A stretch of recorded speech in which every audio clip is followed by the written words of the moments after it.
अभी हफ्ते भर पहले मेरे पास एक स्टोरी आई थी। संतोष जी जो नोएडा के एक हॉस्पिटल में काम करते हैं, उनकी नाइट शिफ्ट होती थी यहाँ। एक रोज हॉस्पिटल में कोई केस आता है। 20 साल का लड़का जिसका हाईवे पर एक्सीडेंट हुआ था और हॉस्पिटल आने से पहले ही उसकी मौत हो गई। उसकी डेड बॉडी को पोस्टमार्टम के लिए यहीं हॉस्पिटल में रखा गया था। इस लड़के की पहचान काफी मुश्किल से हो पाई थी क्योंकि उसे चोट काफी आई थी और चेहरा पूरी तरह से बिगड़ चुका था। संतोष जी ने बताया कि ऐसा मानते हैं, जब किसी की सडन डेथ होती है तो आत्मा उस शरीर के आसपास ही भटकती है, क्योंकि वो एक्सेप्ट ही नहीं कर पाती कि जिसके शरीर में वो अब तक रह रही थी वो मर चुका है। हॉस्पिटल में ऐसे बहुत से केसेस आते हैं। मैं आपको बता भी नहीं सकता कि कितनी नेगेटिव एनर्जी होती है वहाँ। नाइट शिफ्ट करने वालों को तो ज्यादातर ग्रुप्स में ही रखा जाता है ताकि अंधेरे में उन्हें डर ना लगे। आप चाहे कितना भी कहें कि हमें डर नहीं लगता, आप बस एक काम करें, हॉस्पिटल के मुर्दा घर के बाहर 2 घंटे बिताएं। ज्यादा नहीं, बस 2 घंटे। रात 12 बजे से 3 बजे के बीच कोई भी टाइम। उसके बाद आप कभी भी इस तरह की बात नहीं करेंगे। खैर वो बड़ा नॉर्मल सा दिन था। दिन भर कुछ केसेस देखने के बाद नाइट शिफ्ट में हम 2 जने मुर्दा घर के पास ड्यूटी करने लगे। मुझे यहाँ ड्यूटी करते हुए ज्यादा दिन नहीं हुए थे, और सच बताऊं, देखो डर तो लगता है, क्योंकि आप एक ऐसी जगह पर ड्यूटी कर रहे हो जहां अंदर ना जाने कितनी डेड बॉडीज रखी हैं। कितनों के शरीर यहाँ से जा चुके हैं, पर हो सकता है उनकी आत्मा वहीं कहीं हो। जब हम ड्यूटी पर थे तो रात के 2 बजे के आसपास मेरे साथ वाले बंदे को नींद आ जाती है। वो अपनी कुर्सी पर बैठा झपकी लेने लगा।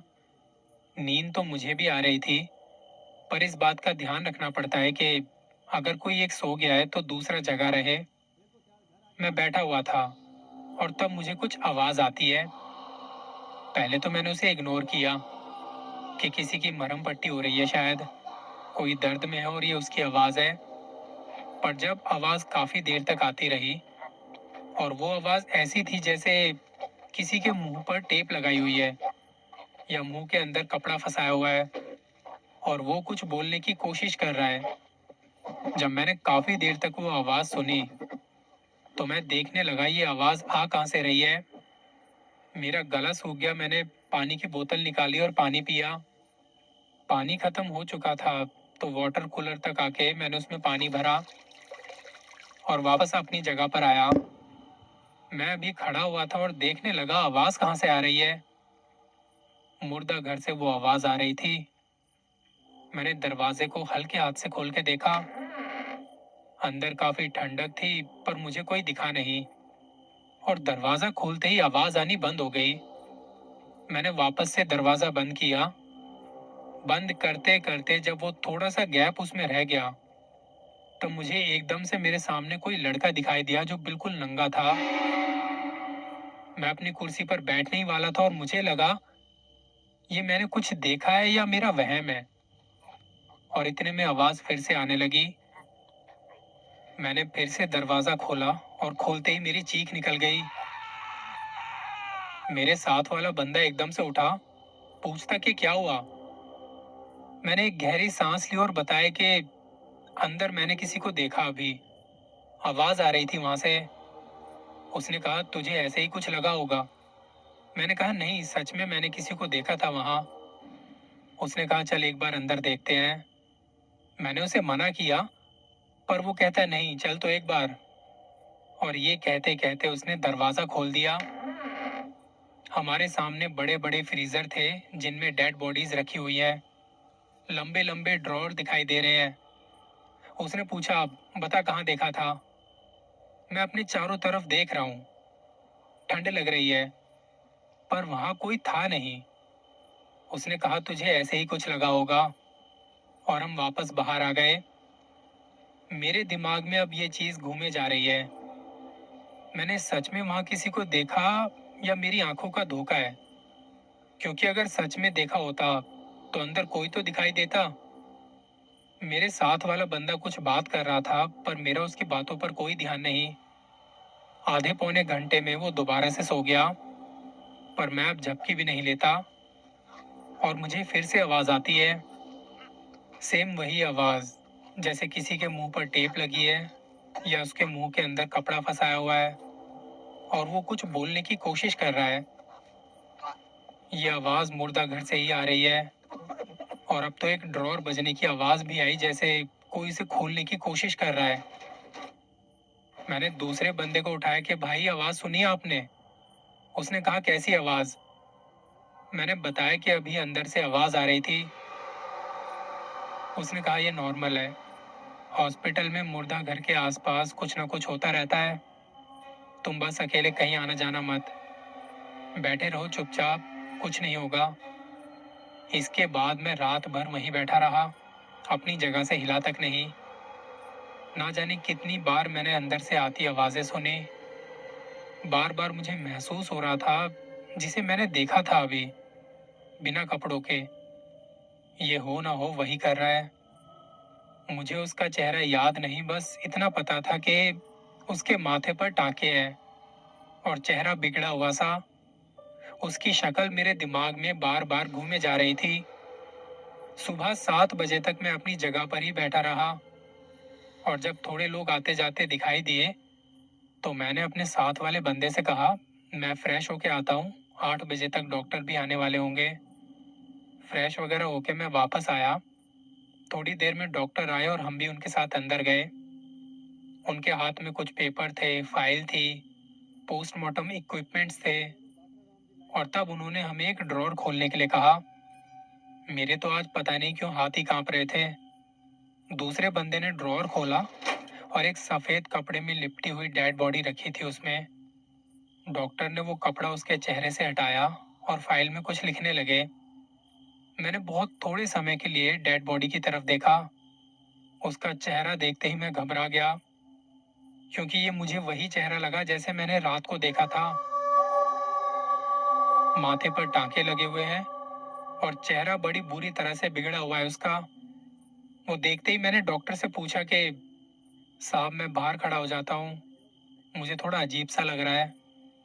डॉक्टर को भी पता था मुर्दा घर में आके अच्छे अच्छों की हालत खराब हो जाती है, तो उन्होंने मुझे कहा तुम बाहर खड़े रहो, ठीक हो ना? मैंने कहा जी साहब। मैं बाहर आके अपनी कुर्सी पर बैठ गया। मेरे दिमाग में तरह तरह के ख्याल आने लगते हैं। थोड़ी देर में जब अंदर से वो लोग आए तो हमारी ड्यूटी लगभग खत्म होने वाली थी। दूसरी शिफ्ट वाले लोग आ गए। जब हम दोनों अपनी ड्रेस चेंज करने गए तो मैंने उसे ये बात बताई कि रात मैंने उसी बंदे को देखा था शायद, जिसे देख डॉक्टर अपनी रिपोर्ट बना रहे थे। उसने कहा ये एक 20 साल का लड़का है जिसकी रोड एक्सीडेंट में कल मौत हो गई थी। हो सकता है तुमने देखा हो उसे, पर यकीन कौन करेगा तुम्हारी बातों पर? कोई सबूत है? मैंने कहा नहीं। उस बंदे ने कहा, मैं काफी टाइम से यहाँ नौकरी कर रहा हूँ। नाइट शिफ्ट में आए दिन कुछ ना कुछ होता देखा है, सुना है। अगर तुम नाइट शिफ्ट नहीं कर सकते तो मत करो। सुपरवाइजर से बोल के अपनी शिफ्ट चेंज करवा लो। वो मुझसे काफी एक्सपीरियंस वाला बंदा है। उसने मेरी बातों को नकारा नहीं, क्योंकि उसे भी पता है मुर्दा घर के आसपास क्या हो सकता है क्या नहीं।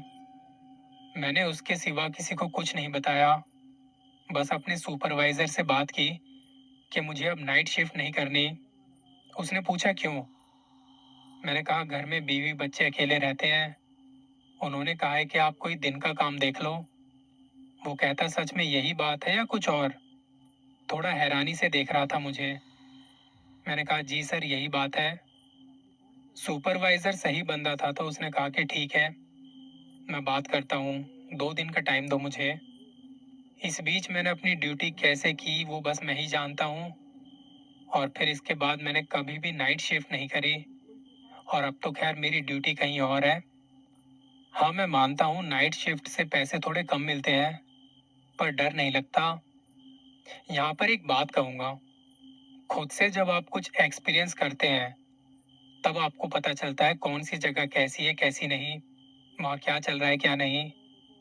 डर वो नहीं होता जब लोग हमें डराते हैं, असली डर वो होता है जब हम सच में डर जाते हैं। दूसरी कहानी एक घर के बारे में है जो काफी इंटरेस्टिंग है। स्वाति नाम की एक लेडी है जिन्होंने बताया कि मेरे पति होम मिनिस्ट्री में वर्किंग थे इसलिए कहा क्योंकि अब वो रिटायर हो चुके हैं। उनकी ड्यूटी के दौरान हम अक्सर घर बदलते रहे। कुछ घर तो हमारे लिए काफी अच्छे साबित हुए, तो कुछ घर बहुत ही भारी महसूस हुए। शिमला में पोस्टिंग के समय एक घर काफी अलग था हमारे लिए। वहां पर हमारे साथ जो चीजें हुई, मुझे काफी टाइम लग गया था उनसे बाहर आने में। मेरी फैमिली में कभी ये काला जादू, टोना टोटका, भूत प्रेत ऐसी बातें नहीं होती थी। शायद हमारा यकीन नहीं था इन चीजों पर उस वक्त, इसलिए हम डरते भी नहीं थे। लेकिन कहते हैं ना कि हकीकत जब खुद को मनवाना चाहती है, वो ऐसा खेल खेलती है कि उसको माने बिना कोई चारा नहीं बचता। हमारी शादी के 6 साल बाद उनकी पोस्टिंग शिमला में हुई। हमारा 2 साल का बेटा था। उसका दूसरा जन्मदिन मना के ही हम वहाँ शिफ्ट हुए थे।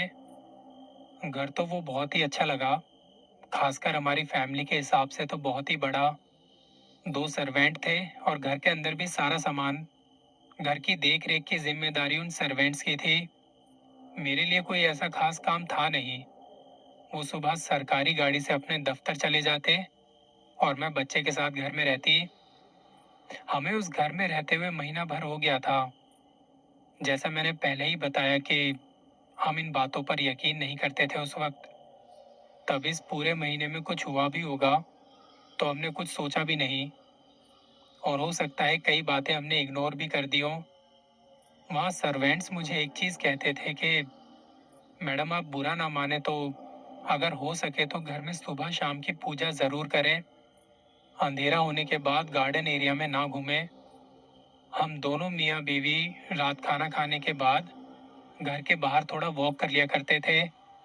उस पे भी एक सर्वेंट को एतराज़ हो गया कि रात को आप वहाँ ना जाएं। हमने अपने रहने के लिए जो रूम सिलेक्ट किया था, उसकी खास बात ये थी, उसका एक दरवाज़ा अंदर की तरफ था और साथ ही एक दरवाज़ा बाहर गार्डन एरिया में खुलता। वहाँ एक बड़ी सी खिड़की भी थी। हमें तो वो कमरा इसी वजह से पसंद आया। लेकिन एक सर्वेंट ने मेरे पति को अकेले में कहा कि अच्छा होगा आप ये कमरा खाली कर दें, इसमें ना रहें। हमने वजह पूछी तो उन्होंने कुछ खास बताया नहीं, बस कहा कि बारिश में पानी भर जाता है। तब हमने भी उसकी बातों को हवा में उड़ा दिया कि बारिश होगी तो देखा जाएगा। एक रोज मेरे पति सुबह तैयार होकर अपनी ड्यूटी पर चले गए। सर्वेंट्स अपने कामों में लग गए और उस दिन मैं थोड़ा लेट उठी। सुबह 9 बजे के आसपास मैं पानी पी के फ्रेश होके आई। ड्रेसिंग टेबल के सामने बैठ के बाल बना रही थी, तो एक बार को मुझे ऐसा लगा जैसे मेरे हस्बैंड वॉशरूम से निकल के बेड पर गए हैं। अब ये हो नहीं सकता था क्योंकि थोड़ी देर पहले ही तो मैं वॉशरूम से बाहर निकली हूँ और वो भी तो ड्यूटी पर जा चुके हैं। मैं तभी पीछे मुड़ के देखती हूँ, पर कोई नहीं था वहां पे। मैंने वापस सामने शीशे में देखा, मुझे कोई नजर नहीं आया। मैं उठ के वॉशरूम में झांकने लगी। मुझे पता है वहां कोई होगा भी नहीं, पर अपने मन की तसल्ली के लिए मैं वहां गई। वॉशरूम खाली था। जब मुझे यहाँ कोई दिखा नहीं तो मैं कमरे से बाहर निकल के देखने लगी। यहाँ भी कोई नहीं था। बिल्कुल बाहर आके देखा, उनकी गाड़ी भी यहाँ नहीं खड़ी थी। इसका मतलब साफ था वो ड्यूटी पर जा चुके हैं। मैं झुंझलाती हुई वापस रूम में आई तो देखा कि जिस ड्रेसिंग टेबल के सामने मैं बाल बना रही थी, वो अपनी जगह से काफी दूर तक कारपेट के साथ खिसका हुआ है। चलो माना किसी का अचानक से दिख जाना, इसे तो इग्नोर किया जा सकता है, लेकिन कारपेट के साथ ड्रेसिंग टेबल का खिसकना, ये कोई मामूली बात नहीं थी। इस दिन मुझे पहली बार उस घर में डर महसूस हुआ। जब मुझे इसका कोई रीजन या लॉजिक समझ नहीं आया तो मैंने हस्बैंड को कॉल किया, उन्हें सब बताया और मेरी बात सुनते सुनते वो चुप हो गए। मुझे ऐसा लगा कि जैसे वो कुछ जानते हैं पर कुछ छिपाने की कोशिश कर रहे हैं। लेकिन थोड़ी देर में ही कहने लगे कि तुम परेशान मत हो, जाके ड्राइंग रूम में बैठ जाओ, मैं कोशिश करूंगा जल्दी आने की। मुझे लगा उन्हें कुछ बात समझ तो आई है, लेकिन इस डर से कुछ नहीं बोले क्योंकि घर में मैं अकेली थी। शाम को वो अपने तय समय पर ही घर आए और मुझसे कहते कि इस घर में कुछ तो है। ये घर वैसा नहीं है जैसा हम सोच रहे हैं। ऑफिस में भी लोग इस घर के बारे में बातें करते हैं। ठीक से तो कोई नहीं बताता, बस एक ही बात पूछते रहते हैं, आप सब लोग ठीक है ना? कुछ महसूस तो नहीं होता? इस रात उन्होंने कहा कि हम ड्राइंग रूम में सोएंगे और ऑफिस से छुट्टी करके कमरे का थोड़ा सा सामान यहाँ शिफ्ट कर दिया। इसके बाद 2-3 दिन तो सही से गुजर गए। ऐसा वैसा कुछ नहीं हुआ, सिवाय हमारे बच्चे के, जो वैसे तो खेलने कूदने में लगा रहता, लेकिन एकदम से वो चिड़चिड़ा सा हो गया, बहुत ज्यादा रोने लगता है। हम परेशान होकर उसे डॉक्टर के पास लेके गए और जब क्लिनिक गए तो वहाँ डॉक्टर कहते कहाँ कुछ हुआ है, क्योंकि वहां जाके तो वो बिल्कुल ऐसे खेलने कूदने लगा जैसे कुछ हुआ ही ना हो। पर जैसे ही घर वापस आए उसने फिर से रोना शुरू कर दिया। मैं उसे चुप कराने में लगी रही, बड़ी मुश्किल से सोता है और सोते सोते अचानक से जाग जाता और फिर रोने लगता। मैं भी उसकी वजह से ठीक से नहीं सो पाई। काफी देर बाद मुझे नींद आती है और मुझे महसूस हो रहा था कि मेरे हस्बैंड बार बार आके मेरे कान में कुछ कह रहे हैं और साथ साथ हंसने भी लगते हैं। मैं काफी गहरी नींद में थी, पर महसूस कर पा रही थी कि वो हंसी बहुत अजीब है। इस वक्त मैंने अपनी आंखें एकदम से खोली और बेटे को ढूंढने लगी। मेरे हस्बैंड वहां नहीं थे, बेटा भी नहीं था। मुझे लगा मैंने कोई सपना देखा है, पर बेटे के लिए मुझे घबराहट होने लगी। मैं उसे कमरे में यहाँ वहां ढूंढने लगती हूँ। बाहर आके देखा तो हमारे दोनों सर्वेंट बाहर बच्चे को गोद में लिए घूम रहे हैं। तब ना जाने मैंने इतना अजीब सा बिहेव क्यों किया। मैं उनके पास गई और उनसे अपने बेटे को छीन लिया और मैं रोने लगती हूँ। वो दोनों भी इतना घबरा गए। उन्होंने तभी मेरे पति को कॉल की। वो थोड़ी देर में घर वापस आ गए। तब तक मैं अपने बेटे को अंदर कमरे में सीने से लगाए बस रोती रही। जब मेरे पति आए तो उन्होंने मंदिर से भभूत लाके मेरे माथे पर लगाई। इसमें से कुछ भी मुझे याद नहीं था, ये सब तो उन्होंने मुझे बाद में बताया है। अब हुआ ये था कि उस दिन उनकी छुट्टी थी। जब वो जागे तो नाश्ता लेने के लिए बाहर गए। उनके सामने ही मेरा बेटा जाग गया था और वो रोने लगता है। उन्हें लगा कि उसकी आवाज से मेरी आंख ना खुल जाए। उन्होंने थोड़ी देर के लिए उसे सर्वेंट को पकड़ा दिया कि तुम इसे देखो, मैं अभी कुछ सामान लेके आता हूँ। उन्होंने कहा सर सामान हम लेके आ जाएंगे, आप रखिए बच्चे को अपने पास। और तब उसी दौरान मेरी आंख खुल गई थी। जैसा मैंने आपको बताया, तब मेरे हस्बैंड की आवाज मेरे कानों में सुनाई देती है, जबकि वो मेरे रूम में थे भी नहीं। मुझे बस इतना याद था कि मैंने अपने बच्चे को जाके उनसे छीना और फिर उसके बाद मुझे कुछ भी याद नहीं। इसके बाद क्या हुआ था ये तो भगवान जाने। लेकिन वो रात बड़ी भारी थी। मैं बुखार में तपती रही और वो सारी रात जागते रहे। कभी बच्चे को गोद में लेके टहलते, कभी मुझे देखते। सुबह हुई तो 9 बजे तक मेरे मम्मी पापा भी दिल्ली से यहाँ पहुंचे। मेरे पति ने रात को ही उन्हें बता दिया था मेरी तबीयत के बारे में। उस वक्त मैं मम्मी को तो पहचान गई, लेकिन पापा को नहीं पहचान पाई। उन्हें देख के मुझे डर लगने लगता है। मुझे समझ नहीं आया कि मेरे साथ हुआ क्या था, पर हाँ उस वक्त मैं डर रही थी उन्हें देख के। मैं मम्मी से बार बार कहती कि आप ये किसे साथ लेके आई हो, कौन है ये, इसे रूम से बाहर निकालिए। तब मेरे पति ने उन्हें बताया जो यहाँ हो रहा है। वो सुन के मेरी मम्मी ने कहा हमें ये घर खाली कर देना चाहिए। तब हमने जैसे तैसे थोड़ा बहुत सामान समेटा और हम दिल्ली आ गए। जब हम यहाँ आए तो मुझे काफी सुकून सा महसूस हुआ। मेरा बेटा भी खेलने कूदने लगा और उस वक्त जब मैं सोई मेरा बेटा मेरे साथ ही था। हम दोनों बिना किसी परेशानी के सारी रात सोते रहे। बहुत सी बातें तो जो मैंने बताई हैं वो खुद मुझे बाद में पता लगती है, क्योंकि उस वक्त तो मुझे होश ही नहीं था। मैं तो अपने पापा तक को नहीं पहचान पा रही थी। इसके कुछ दिनों बाद हस्बैंड ने मुझे कुछ और भी बताया, जो अब सुन के मेरे रोंगटे खड़े हो गए।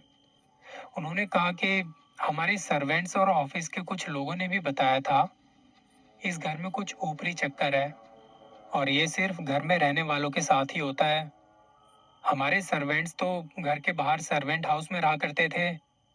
हमसे पहले जितनी भी फैमिलीज वहां रही, सबको कुछ ना कुछ दिखाए उस घर में।